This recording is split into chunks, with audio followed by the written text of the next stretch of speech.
Então, quem estava comigo na outra live, por favor, novamente para essa live, porque a outra eu tive que encerrar por motivos de falhas técnicas.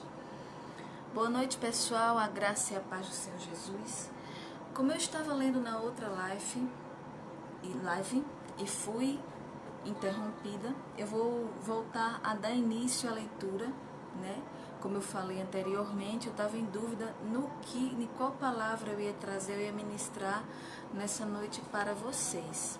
Mas aí eu me lembrei, gente, dessa passagem bíblica que se encontra lá no livro do profeta Ezequiel, no capítulo de número 37, versículo 2 por diante, onde eu parar, amém, tá?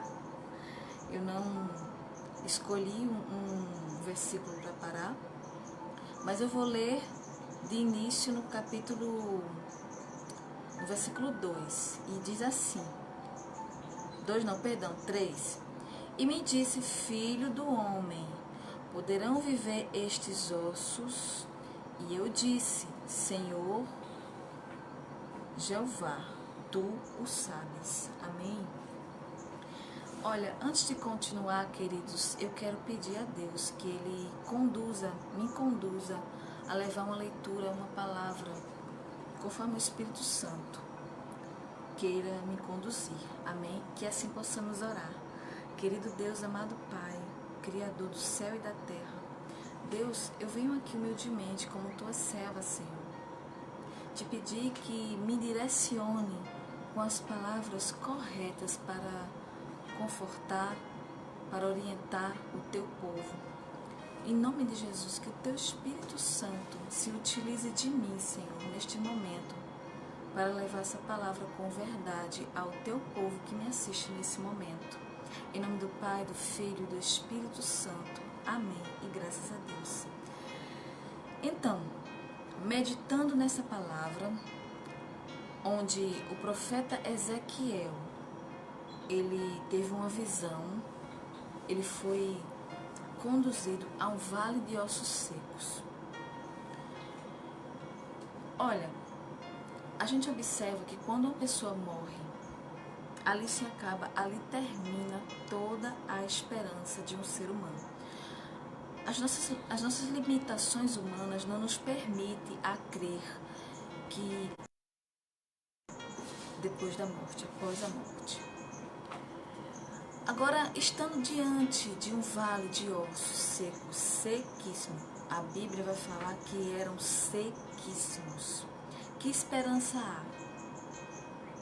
Se já não há esperança, quando a pessoa morre, imagina depois que ela já morreu faz tempo, os ossos já secaram, não há mais carne, não há mais nada. Então, o que é que isso me faz? O que é que eu aprendi com essa palavra? Para passar para vocês, que nós, agora nesse momento, estamos numa situação parecida com a do profeta Ezequiel naquele tempo. O Covid-19, que é essa doença que está matando o Brasil, o mundo, o planeta, essa doença que conseguiu parar, conseguiu prender muitas pessoas dentro de casa, conseguiu mudar as nossas vidas, conseguiu nos tirar daquela rotina corrida, onde a gente não tinha tempo para nada, nem para orar, nem para falar com Deus. Ele é quem está aqui representando os ossos secos. Por quê?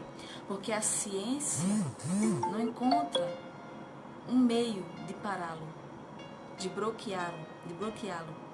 Cura até tem em alguns casos, mas não é garantida. Eu vi os governantes dizer, os cientistas, os médicos, só atinge a população, só mata a população mais velha. Depois eu vi jovens morrendo, adolescentes morrendo, pessoas saudáveis morrendo. Então é uma doença que ela não tem, assim, como você dizer, um idoso vai morrer, um jovem vai sobreviver. Não tem como dar total certeza. Ela é muito imprevisível, ela não diz como age. E segundo os médicos, não existe uma vacina, não existe um meio de pará-la. Tanto que os médicos começaram a avaliar qual período vai ser o pico, a maior quantidade de contaminação, por onde ela vai passar, a gente está se recuando, queridos, se trancando dentro de casa para que ela passe e para que ela vá embora. Ela está no comando de tudo. Não tem como pará-la. Segundo os cientistas, segundo os médicos, segundo os governantes, não tem como pará-la. Ela está representando diante de nós o vale de ossos secos que havia na visão do profeta Ezequiel. Então vamos lá.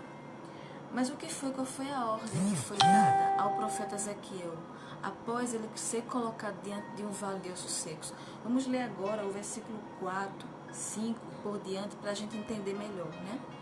A mensagem que o Senhor quer passar para nós essa noite. Então me disse: profetiza sobre estes ossos e diz-lhes: ossos secos, ouve a palavra do Senhor. Assim diz o Senhor Jeová a estes ossos: eis que farei entrar em vós o Espírito e vivereis. Vamos dar uma paradinha aqui. Aqui o Senhor, ele mandou o profeta Ezequiel profetizar a vida sobre esses ossos. Nós podemos profetizar a cura, nós podemos usar a nossa fé, que é a ferramenta principal nesse momento. Já que o mundo não encontra um meio de parar, nós não vamos deixar que essa doença nos domine.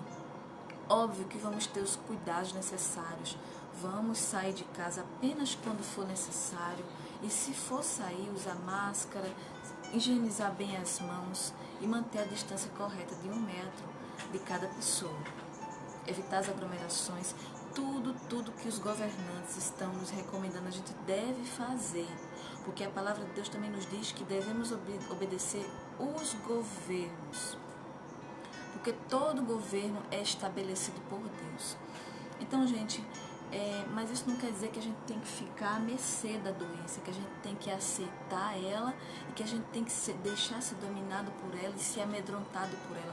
A palavra de Deus, ela diz para o profeta Ezequiel profetizar sobre aqueles ossos. Não havia mais nenhuma esperança de vida. Mesmo que os cientistas digam que não, mesmo que os médicos digam que não, mesmo que os governantes digam que não há jeito, nós, os cristãos, está na hora de usar a nossa ferramenta principal, que é a fé. A nossa fé em Cristo, que tudo pode. Aquele que a gente leu na Bíblia, que ressuscitou Lázaro, que já estava morto por 4 dias. Transformou a água em vinho, morreu e ressuscitou. Aonde está a nossa fé? Aonde está a sua fé? E agora está todo mundo com um medinho de uma doença. Eu já expliquei aqui, não é para sair lá para a rua e desafiar a doença. Porque você não vai estar desafiando só a doença, você vai estar desafiando a Deus. A palavra do Senhor também vai dizer: não tentarás o Senhor teu Deus. Ele manda a gente se cuidar. Mas então o que é que a irmã Paula está nos sugerindo? Ela diz que não é para ir lá para fora desafiar a doença, mas ela ao mesmo tempo diz que não é para ter medo da doença, nem ficar sendo encurralado por essa doença, dando legalidade a ela, para que ela faça o que bem entende que é das pessoas. Gente, a gente tem que usar a arma certa, a fé. E como é que se manifesta a fé? No meu modo de pensar, é através da oração. Vamos dobrar os nossos joelhos, vamos tirar 1 minuto pelo menos para pedir, para clamar ao Senhor, porque Ele é o único que pode todas as coisas. Mais adiante, o versículo de Ezequiel, capítulo 37, vai nos dizer que Ezequiel, ele profetizou com fé, ele usou a fé. Profetizar, orar, louvar a Deus, engrandecer o seu nome. Ele usou a fé e aqueles ossos começaram a ganhar carne, depois se levantaram, mas não tinham vida. Aí o Senhor disse: profetiza que eles vivam. E o profeta Ezequiel profetizou e eles receberam um sopro de vida e viveram e ressuscitaram milhares e milhares de ossos secos, sequíssimos. Será que esses ossos secos não era pior do que uma doença? Será que essa doença é impossível ser detida por Deus? Não há quem possa deter essa doença. Eu acredito que o nome que pode deter essa doença é o nome de Jesus. Repreendê-la no nome de Jesus todos os dias da nossa vida. Manifestar a nossa fé diante de uma situação, mesmo quando a gente não vê. Nada acontecendo diferente. Nada acontecendo diferente. Jesus, ele está nos testando. Quem é fiel a ele nesse momento? Não precisa também ser santo. Porque se eu fosse dizer, gente, eu passo o dia e a noite orando, eu vou estar mentindo. Mas diariamente, esses dias eu venho tentando me aproximar cada dia mais de Deus. Eu assisto cultos online. Procuro, o que mais tem aí? Tem pastores de várias igrejas que eu conheço que estão fazendo horários, combinando horários e fazendo cultos online, né? Então, eu tô até rindo aqui que eu estava assistindo o culto online da igreja do pastor Adriel, da igreja Batista, e eu pensei que a vontade de beber água só acontecia nos cultos, né? Que o povo reclama, esse povo só tem vontade de beber água quando vem para a igreja. Mas, queridos, eu me senti tão lá dentro da igreja, eu me senti tão dentro de um culto que começou a me dar sede.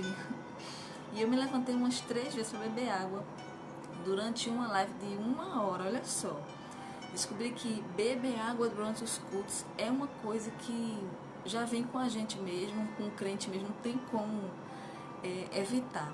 Mas ok, foi uma bênção o culto da igreja do pastor Adriel, pastor Almir das Virgens, Igreja Batista Maranata, também acompanha a live dele no Instagram. Então, vamos buscar a Deus, já que todo mundo está sem ter o que fazer, vai buscar a Deus, vai louvar a Deus. Tira um minuto, você não precisa se santificar completamente, mas tentar 1 hora, 1 minuto já é suficiente para Deus. Se todos nos reunirmos nossas forças, eu acredito que possa acontecer um milagre, como houve lá no Vale de Ossos Secos, né? Que o profeta Ezequiel contemplou esse milagre diante dos olhos dele, e acho que foi algo tremendo, não tenho certeza que foi algo extraordinário. Então, queridos, é isso que eu quero trazer para vocês nessa noite, tá? Fiquem na paz do Senhor e manifestem a sua fé diante de qualquer situação. Que Deus, ele vai agir, Deus, ele vai fazer um milagre, Deus, ele vai ressuscitar a nossa vida anterior ainda melhor, né? Ainda melhor. Vamos acreditar, vamos crer, vamos começar a imaginar o nosso futuro depois dessa pandemia, como será o nosso futuro. Não vamos pensar em falência, não vamos pensar em doença, em morte, vamos pensar em vida, vamos pensar em prosperidade. Vamos nos preparar para quando voltar aos cultos, engrandecer e agradecer o nome de Jesus por todo o livramento que Ele nos deu. Quando nós saímos de casa, não é máscara que vai nos proteger. Eu saio de casa com uma máscara para seguir o protocolo, porque é uma regra. Claro que ela vai proteger sim, de certa forma, mas a minha maior proteção, a minha maior confiança está em Cristo. Põe a sua confiança em Cristo nessa noite e sempre. Vocês vão ver que já a gente vai receber aquela grande notícia que a pandemia, ela não só passou pelo Brasil e foi embora para o resto da vida. Nunca mais a gente vai ouvir falar dela, como também do mundo inteiro. Amém? Nossa terra será sarada em nome do Senhor Jesus. Fique com Deus e até a próxima.